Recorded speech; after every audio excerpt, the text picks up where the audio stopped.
So forgiveness.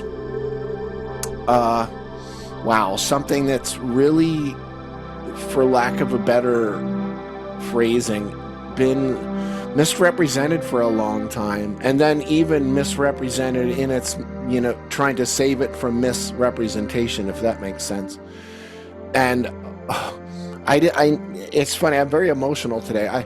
I was a little surprised by how much emotion prepping for this has brought up for me. And it's not necessarily just looking at things that were done to me in my life or something like that, learning how to, remove the root. But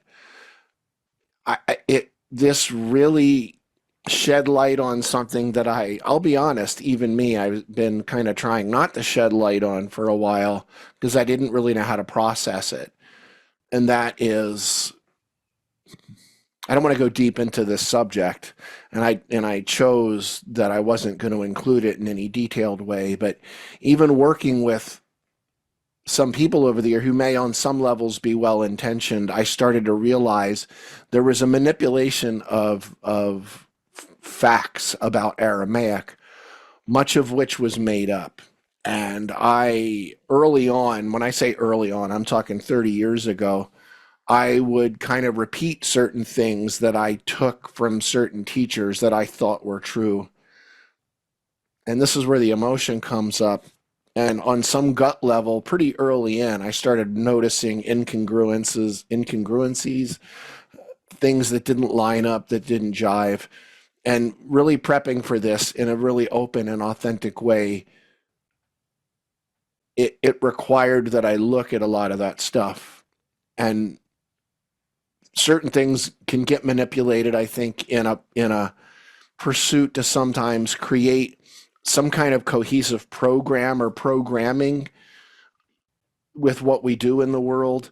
But unfortunately, one of the things I've really had an issue with, and when I mean by this, when I say an issue, I don't take kindly to, is someone manipulating the data to fit whatever their vision is, especially about the teachings of Jesus. And there's a lot of things that I thought for a long time that, since I've been studying and studying and studying and studying and studying, that just aren't true. So let's hit a couple of things. First of all, is it true that the translation problem with the word forgive happened going from Aramaic into Greek? Answer: no, it's not. The Greek actually pretty much hit it on the head.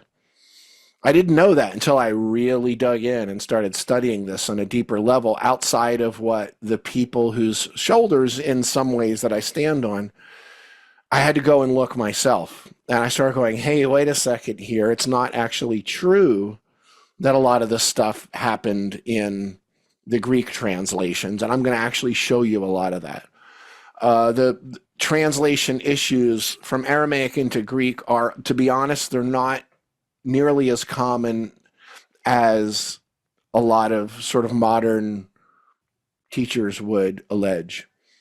The thing that I felt uncomfortable with, even going back decades with some teachers, was that this like bastardization and like pointing at the Koine Greek and the Greek culture. And I know there was issues with the ancient Greek culture, as all of our cultures were quite brutal. Let's be honest here. Not all. No, no, no, no, no, no. Almost all civilized cultures. If you want to say civilized, I don't mean better. What I mean by that is that sort of dominant society idea, rather than something that's an empathetic vibration that naturally resonates from Earth, like the Aborigines or most indigenous peoples. Left to their own open space, heart-leveled living, they're just fine. It's those of us that try to sort of nationalize it that we get into this creepy place.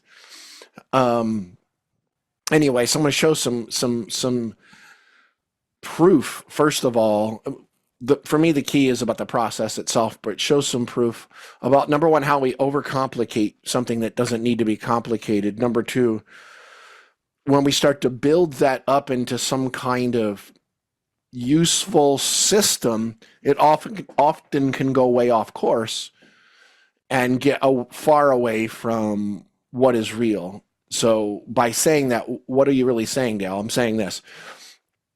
people will ask me, is there really an ancient Aramaic process of forgiveness?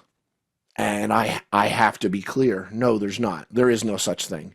That's something that people use to sell what they're doing and bring people through the door. There is no such thing. Is there something in the next question that would lead to is there something in the way that Yeshua taught? Is there some kind of system or practice? And I say, well, there are some, yes, and they're very clear, but they're not where people would think they are. And funny that the people who I think, and I say this with all of the love of my heart, the people who sort of push like Aramaic to get people through the door, I can't support that any longer. I just can't do it. The big problem I have really is just that things are misrepresented and things are kind of created. Exactly, to me, it's exactly what happened with translations of the Bible. Things are misrepresented to fit some kind of an agenda, even if it is on the surface feeling like it's well-intentioned, and then that takes us off course. So, I'd like to throw out a little bit of an olive branch in a sense. This is this, in order for us to be able to move forward, you have to let go of it's not a dishonoring of the generation. It's not dishonoring of the ancestors or those that go before us, but there's a huge letting go that needs to happen here before we can really get to the promised land of milk and honey. What was it that with Moses and the Israelites that had to happen when they were in the desert searching for that promised land or seeking it over 40 years? The older generation, which means the older ideas, the older belief systems had to go. They had to die. They had to be let go of.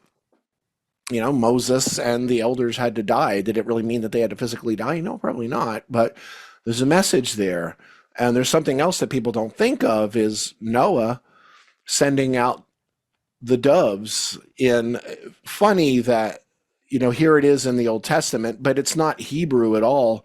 That's Gilgamesh. That's completely out of Gilgamesh, which is the oldest known, what we would call passion play in human history. That's complete. It was in cuneiform, which if you look at it, literally it looks like chicken feet, like chickens walking on the ground.